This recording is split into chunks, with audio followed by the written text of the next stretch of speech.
sadyang pinaharang at planado na huwag palusutin yung ikalawa at ikatlong impeachment complaint laban kay Pangulong Marcos Jr. At ayon po sa nagsulong ng ikatlong impeachment sa pangunguna ni dating Congressman Mike Defensor, dating Congressman Jing Paras at iba pa sa kanyang grupo ay lumilitaw na parang nakadisenyo na palusutin yung naunang impeachment na inihain ng isang attorney Andre De Jesus na kung saan ay sabi ho ni Defensor, ito po'y isang impeachment scam.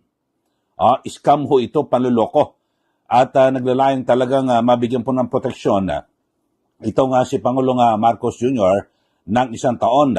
At kasi malakas po yung kanilang itong basihan po ng ikatlong impeachment at yung maging sa pangalawa ho, no, sa Makabayan Block, dahil sa sila po ay talagang napakarami po na mga ebidensya at ang matindi ay ito hong si dating Congressman Zaldico ay handang tumistigo at talagang para pagtibayin at i-corroborate o kumpirmahin yung mga aligasyon laban po kay Pangulo Marcos Jr. sa ilalim po ng impeachment complaint na ito. Ayon nga kay Defensor, may direktang komunikasyon siya kay Zaldico na anyay sumusuporta sa kanilang impeachment complaint at handang humarap bilang testigo sakaling umusad ang nasabing kaso. So pakinggan ho natin mga kababayan, ito hong pahayag at sabi rin ho ni Congressman Jing Paras, ito po talaga ang ang karapat-dapat at tamang proseso para papanagutin itong si Pangulong Marcos Jr. Pakinggan natin itong sina Congressman Jing Paras at Mike Defensor. Isigaw namin sa taong bayan na ito po yung katotohanan. Dito, formal na namin hinain dito sa Kongreso. I'd like to formally announce also, kasi dito po, no, nandito na sa articles namin, pero Zaldico mentioned 25 billion pesos na siya ang nagdala. Pagkatapos nagkaroon ng investigation kailan lang sa Blue Ribbon Committee, in-establish ang tama rin na drop-off point. Ang sabi ni Zaldico, nag-deliver ako ng 800 million kay Jojo Cadiz at one time at 200 million kay Yusek Jojo Cadiz. O yun po, ang pahayag ni Congressman Jing Paras at Mike Defensor. At sabi po ni Defensor ay titistigo nga raw po itong si Zaldico at meron nga binabanggit itong si Congressman Jing Paras na baka meron din ho isang senador, ayaw niya pangalanan, na nagalit to yung sa sugar importation at maaring tumistigo rin po laban po sa Pangulo. Kasi kasama rin sa kanilang complaint yung importation ng sugar. O yun ho. So ito, balikan natin yung issue ho kay Zaldico. At ngayon ay binabanggit ho ni Defensor, ayaw niyang sabihin, hindi niya makumpirma kung ano yung klaseng komunikasyon, kung sila ba tumawag o si Zaldico ang tumawag. Gayunman ay nanatili na nagsisilbing hadlang ho ngayon ay itong si Secretary General Cheloy Garapil na kung saan ay sinasabing garapal. Garapal ka sa pagharang dito po sa kasong impeachment laban po kay Pangulo Marcos Jr. At dahil dito ay pakakasuhan ito hong si Garapil dahil umano sa paglabag sa 1987 na Philippine Constitution sa pagtanggi na tanggapin ang reklamo na ayon po sa na maayos na maisampa kasi yung second impeachment complaint ng Makabayan Block hindi po tinanggap. Ito yung pangatlo. Yung sa grupo ho ni Jing Paras at Mike Defensor ay hindi po tinanggap. Pero lahat po ng mga abogado ay nagsasabi kasi ministerial lang ho ang gagawin ho ng House Secretary General kasi anlinaw po sa rules ng House of Representatives. Ako ho mismo, kahit sino, baka kahit na elementarya ho ipabasa mo nakalagay doon na pwedeng isumite sa Office of the Secretary General. Sa wikang Pilipino, pwedeng isumite sa tanggapan ng Secretary General, hindi sa Secretary General. Wala po ang linaw sa Office of the Secretary General. Kaya nga binabanggit nga ho na kung saan ay, kasi alam pupunta ka sa meron kang kailangan sa Pangulo at meron kang ipapareceive na letter. O halimbawa, may mga kaso, kaya na kailangan mong umapila sa Office of the President. Hindi ba tatanggap yun kaya na kailangan nandun yung Pangulo? Halimbawa, sa korte, may mga pleadings ka, may mga kung ano-ano mga motion, kung ano man, ipapareceive mo, kinakailangan ba nandun yung judge? So wala ho. Kaya, ang linaw ho, ministerial. Ano ibig sabihin ng ministerial? Mga kababayan, pagtanggap ng dokumento, wala ho silang karapatan na busisiin o sino yung mga pumirma hindi. Pagkatanggap, ministerial nga ho tatak na receive, daling sa Office of the Speaker. Ganun lang ang trabaho ng Secretary General. Hindi yung dapat makasuhan ho talaga yan para magtanda itong si Garapil, di po ba? At pero siyempre hindi naman natin na tatanggi na o isipin na maring may utos sa kanya kasi di ba ang sinasabi nga itong kay De Jesus o Attorney De Jesus na sabi niya handa raw siyang magpakapon.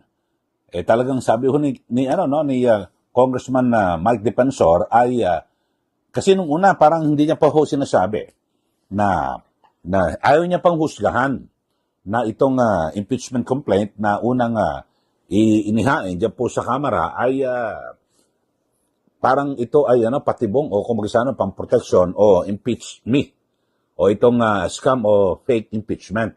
Pero ngayon, direkta na ho sinasabi ni Mike Defensor na talagang yan pong impeachment yan ay talagang planado at nakadisenyo para di umano ay magsilbing hadlang sa lahat ng iba pang mga impeachment complaint at mabigyan po ng proteksyon ng Pangulo sa loob po ng 1 taon. Kung kaya't nung naipasok ko yung complaint na yan, lahat ng mga susunod, wala na. Wala na akong pag-asa, mga kababayan, parang ganon, minani-obra na. So, ito ho, nagiging perception. So, pakinggan ho natin. At ngayon, talagang nabuo na po sa isipan ng grupo ho ni dating Congressman Mike Defensor na talagang mukhang planado.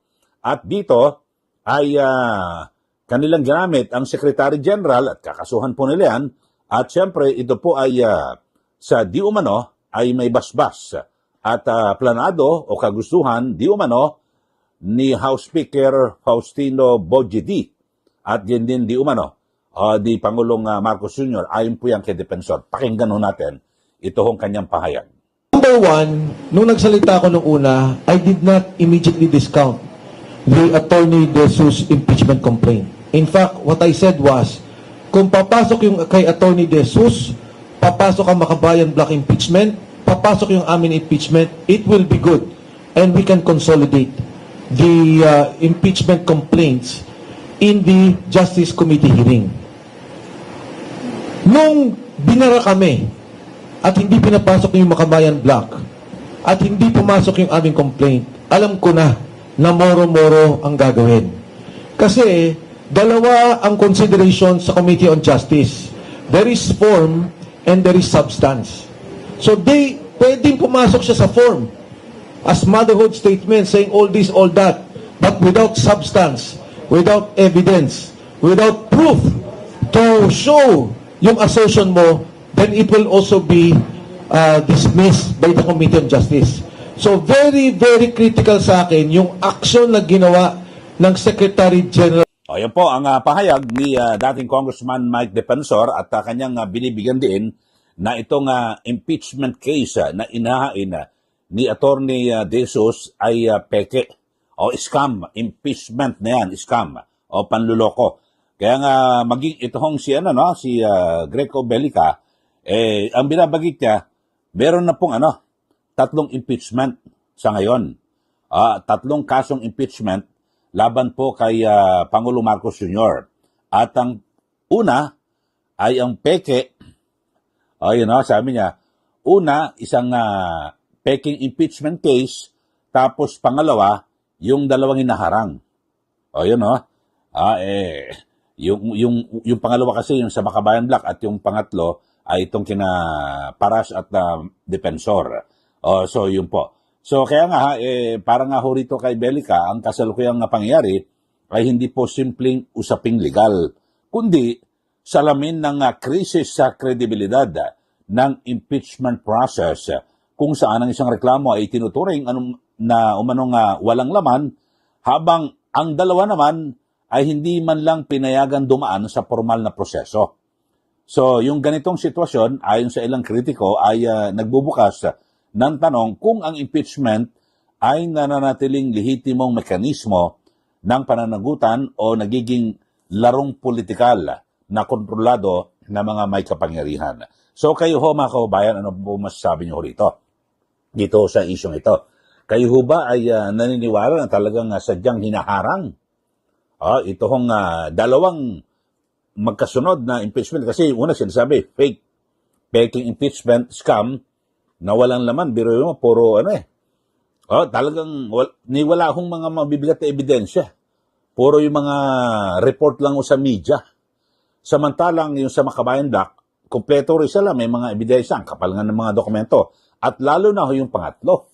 Kasi kumuha po sila ng mga records at yung mga minutes, yung mga napag-usapan dyan sa Senado, sa bababang kapulungan ng Kongreso, sa lahat, marami ho at nagbigay po ng mga iba't ibang mga testimonya at mga magsisilbing ebidensya at sa katunayan, ang magpapabigat ho rito, yung si Saldico.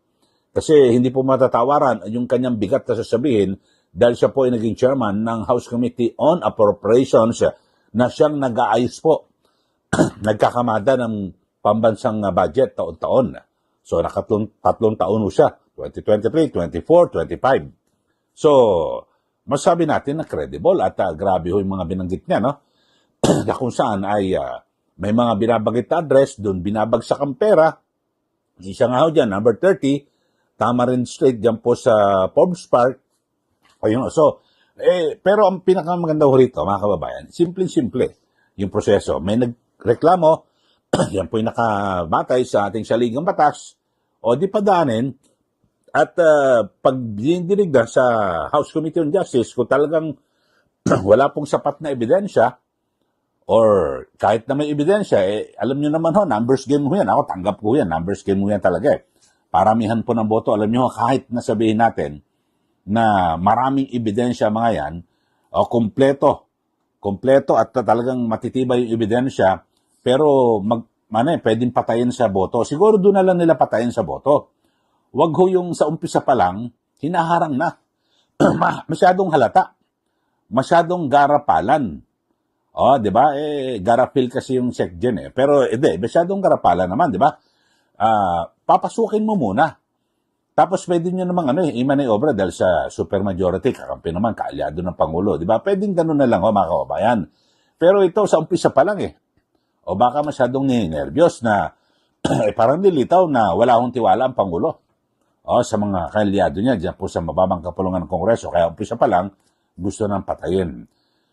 Pero pinakamainam ho talaga, para kumbaga medyo hindi masyadong garapal at medyo tawag doon, pasimple lang, disimulado, yan.